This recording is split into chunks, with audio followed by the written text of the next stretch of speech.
జనగణనమేమో total universe. Research methodology భాషలో చెప్పాలంటే universe sample అంటాం. యూనివర్స్ అంటే మొత్తం, శాంపుల్ అంటే ఆ మొత్తంలో కొద్ది భాగం తీసుకొని ఆ కొద్ది భాగం క్యారెక్టరిస్టిక్స్ను స్టడీ చేసి మొత్తం యూనివర్స్కు సంబంధించిన అంచనాలకు రావడాన్ని సర్వే రీసెర్చ్ అంటారు. అంటే we study a sample of the universe and come to general conclusions about the total universe. దీన్ని రీసెర్చ్ మెథడాలజీలో పాపులేషన్ వ్యాలిడిటీ అంటారు. అయితే ఇది ఎలా చేయాలి శాంప్లింగ్ అనేది? ఇది సైంటిఫిక్గా ఎలా చేయాలి? Probability sampling, non probability sampling, ఇలా రకరకాల మెథడ్స్ ఉన్నాయి. కానీ జనాభా లెక్కలోమో మొత్తం జనాభాను లెక్కిస్తారు, ఎవరిని వదలరు.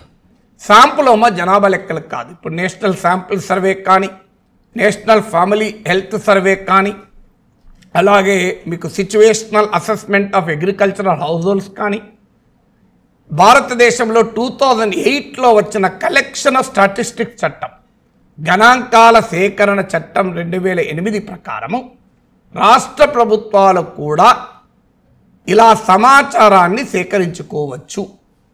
అందుకే జనగణనం జరపరాదు రాష్ట్రాలు, కానీ సర్వేలు జరిపి అంచనాలకు రావచ్చు. 1968లోనే 1968లోనే కేరళలోని ఈఎంఎస్ నంబూద్రిపాద్ నాయకత్వంలోని కమ్యూనిస్టు ప్రభుత్వం దేశ స్వతంత్ర భారతదేశ చరిత్రలో మొదటిసారి కులాల లెక్కలు తీసింది. అది కూడా సర్వే కాదు, మొత్తం జనాభాలో ఉన్నటువంటి కులాలను స్టడీ చేసింది. ఎంతమంది ఉన్నారు, వాళ్ళ సామాజిక ఆర్థిక స్థితిగతులు ఏంటి అని.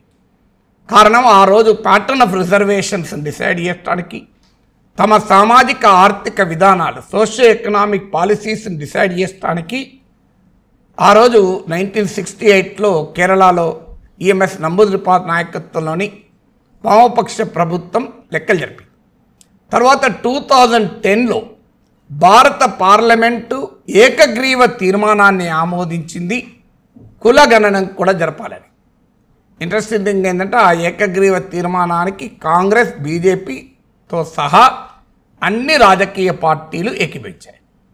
ఇప్పుడు సుప్రీంకోర్టులో అఫిడవిట్ వేస్తూ దీనికి మేము వ్యతిరేకము, 2021లో జనాభా లెక్కలు జరపాల్సి ఉండే, దానికి ముందు సుప్రీంకోర్టులో ఇంతకుముందు చెప్పినట్లు మహారాష్ట్ర ప్రభుత్వం కేసు వేస్తే ఆ రోజు ప్రతిపక్షంలో ఉండి జనగణనం కావాలి అని అడిగిన భారతీయ జనతా పార్టీ ఇప్పుడు అధికారంలో ఉండి జరపకూడదు అని అఫిడవిట్ వేసింది.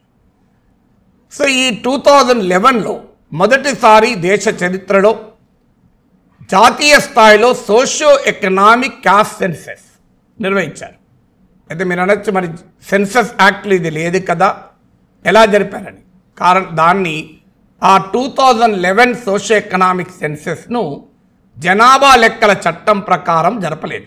సెన్సస్ యాక్ట్ ఆఫ్ 1948 ప్రకారం జరపలేదు.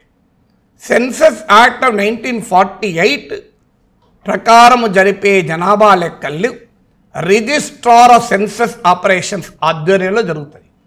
ఒక independent exercise. Socio economic cost census మాత్రం కేంద్ర ప్రభుత్వ మినిస్ట్రీ ఆఫ్ రూరల్ డెవలప్మెంట్ ఆధ్వర్యంలో జరిగింది.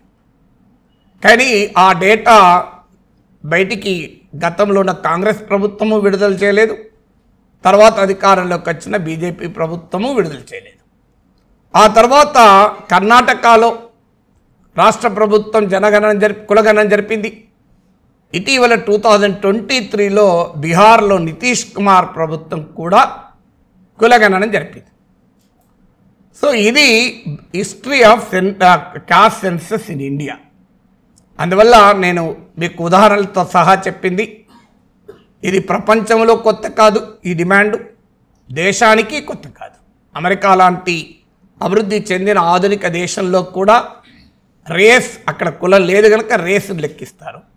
జర్మనీ లాంటి దేశంలో ఈ రేస్ లెక్కలేరు. అంటే ఒక్కొక్క దేశంలో ఒక్కో రకమైన విధానం ఉంది. జర్మనీలో రేసును లెక్కించకపోతే అక్కడున్న జర్మన్ బ్లాక్స్ మాకు నష్టం జరుగుతుంది అని భావించి వారు ప్రైవేటుగా సొంత సెన్సస్కి ఆదేశించుకున్నారు. అంటే దాన్నే ఫ్రోజన్ సెన్సస్ అంటారు జర్మనీలో. ఈ ఫ్రోజన్ సెన్సస్ గణాంకాల ప్రకారం జర్మనీలో బ్లాక్స్ ఆర్ హైలీ డిస్క్రిమినేటెడ్, వివక్షకు గురవుతున్నవారు. అందుకే ఎప్పుడు కూడా పీటర్ డ్రక్కర్ అనే ఆస్ట్రియన్ అమెరికన్ అకాడమిషియన్ ఓ మాట అంటాడు, one who gets counted is one who gets managed అంటాడు. One who gets counted is gets managed అంటే ఎవరి లెక్కలైతే వేస్తామో వారిని మనము పాలించగలము అంటాడు. సరిగా నిర్వహించగలంటే పాలించాలంటే. మీకు రోమన్ పొలిటీషియన్ అండ్ ప్రాసిక్యూటర్ ఒకతను క్యూ బోనో అనే ఒక కాన్సెప్ట్ ప్రవేశపెడతాడు. ఇది లాటిన్ వర్డ్ క్యూ బోనో అంటే హూ బెనిఫిట్స్. ఇది ఆ తర్వాత ఒక పొలిటికల్ థియరీగా సామాజిక శాస్త్రంలో వచ్చేసింది. అంటే ఏదైనా మనం ఒక పని చేసే ముందు, ఒక అంశాన్ని విశ్లేషించే ముందు ఈ క్యూ బోనో కాన్సెప్ట్ను ఆధారంగా తీసుకుంటాం. వాస్తవంగా ఇది మొదలైనప్పుడు నేరాలను, సస్పెక్టెడ్ క్రైమ్స్ను అంచనా వేయడానికి మొదలైన తర్వాత ఇది సార్వత్రికంగా ఇతరత్ర కూడా యూజ్ చేయడం మొదలైంది. ముఖ్యంగా సామాజిక న్యాయము, సోషల్ జస్టిస్ కొరకు పాలసీస్ను రూపొందించడంలో కూడా ఈ క్యూ బోనో అనే కాన్సెప్ట్ ఉపయోగిస్తున్నారు. నేను టీవీలో విశ్లేషించిన, యూట్యూబ్లో మాట్లాడిన, ఇలాంటి పబ్లిక్ లెక్చర్స్ ఇచ్చిన ఈ క్యూ బోనో కాన్సెప్ట్ను దృష్టిలో పెట్టుకునే మాట్లాడుతుంటారు. అంటే హూ బెనిఫిట్స్. దాంతో నెక్స్ట్ ఫాలోఅప్ క్వశ్చన్ ఏంటంటే హూ రెసిస్ట్, ఎవరికి లాభము, ఎవరు ప్రతిఘటిస్తున్నారు. దీన్ని బట్టి మనకు అర్థమవుతుంది ఎవరి ప్రయోజనాల కొరకు ఒక పని జరగాలి, దాన్ని అడ్డుకుంటున్న వారి ప్రయోజనాలు ఏమిటి అని. అందువల్ల మనం ఒక పాలసీని విశ్లేషించాలన్నా, ఒక విధానాన్ని కానీ దేన్నైనా పరిణామాన్ని విశ్లేషించాలన్నా ఈ క్యూ బోనో అనేది ఒక ఆసక్తికరమైన కాన్సెప్ట్. ఇప్పుడు ఈ క్యాస్ట్ సెన్సస్ అనే అంశానికి ఈ క్యూ బోనో థియరీని అప్లై చేసి చూద్దాం. ముందుగా వై నాట్ కాస్ట్ సెన్సస్ అంటున్న వారి వాదనలు చూద్దాం. తర్వాత వై కాస్ట్ సెన్సస్ అన్న వాదనలకు సమాధానం చెప్తాం.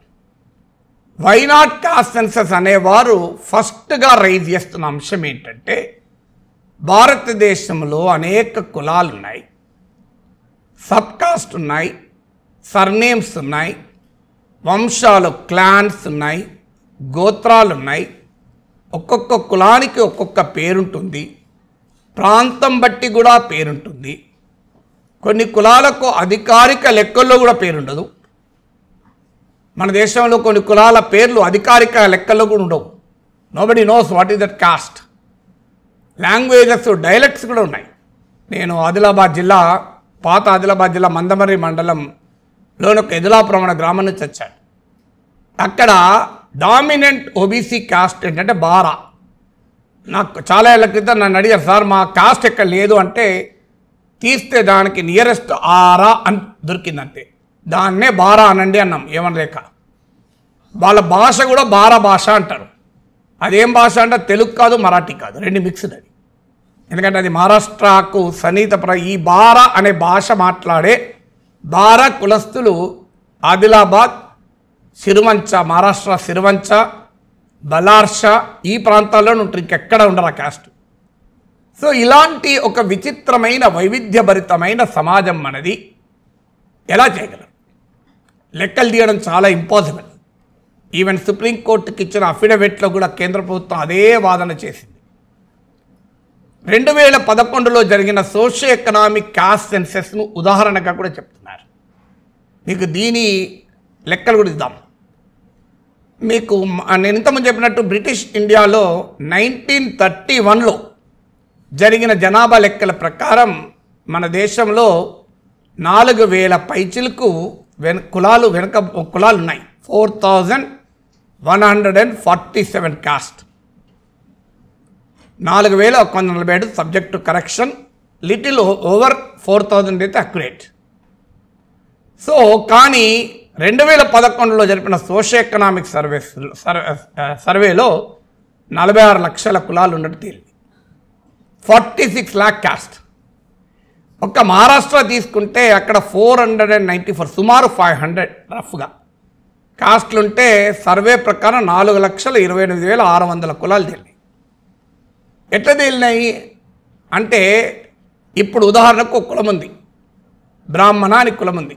ఒకరు కరణం అని చెప్పచ్చు, ఒకరు నియోగి అని చెప్పచ్చు, ఐ థింక్ నియోగి కూడా బ్రాహ్మణ అనుకుంటా, ఒకరు ఆరాధ్య అనొచ్చు, ఆరాధ్య బ్రాహ్మణులు అంటారు, నమ్మూద్రి బ్రాహ్మణులు, ఇది హయ్యెస్ట్ ఆర్డర్లో బ్రాహ్మణికల్ ఆర్డర్లో. సో ఇన్ని రకాల ఒకే కులం ఉంది.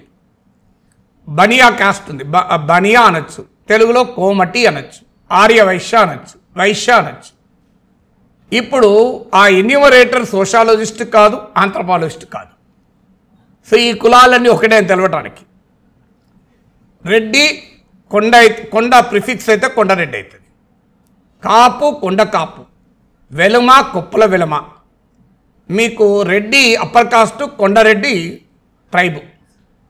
సో ఇలా భారతీయ సమాజంలో ఉన్న లెక్కలి. సో కేంద్ర ప్రభుత్వ వాదన, కాస్ట్ సెన్సస్ వ్యతిరేకించే వారి వాదన ఏంటంటే ఇప్పుడు దీన్ని ఎలా టాబ్లెట్ చేస్తాం, ఈ 46 లక్షల కాస్ట్ల సంగతి ఏంటి అని. ఈ మహారాష్ట్ర అనుభవం చెప్పాను, నేను ఆల్ ఇండియా పిక్చర్ చెప్పాను. దీనికి 2023 బీహార్ కాస్ట్ సెన్సస్ ఆన్సర్ చెప్పింది సింపుల్గా. ఏం చేశారు వాళ్ళు ఏం చేశారంటే మొత్తం బీహార్లో ఉన్న కులాలన్నింటినీ బ్రాడ్గా కేటగరైజ్ చేసి 214 కులాలుగా వర్గీకరించారు. లార్జర్ కాస్ట్ అంటే ఉదాహరణకు కరణం, నియోగి, ఆరాధ్య, నువ్వు ఏదన్నా ఉండే బ్రాహ్మణ అని కాస్ట్.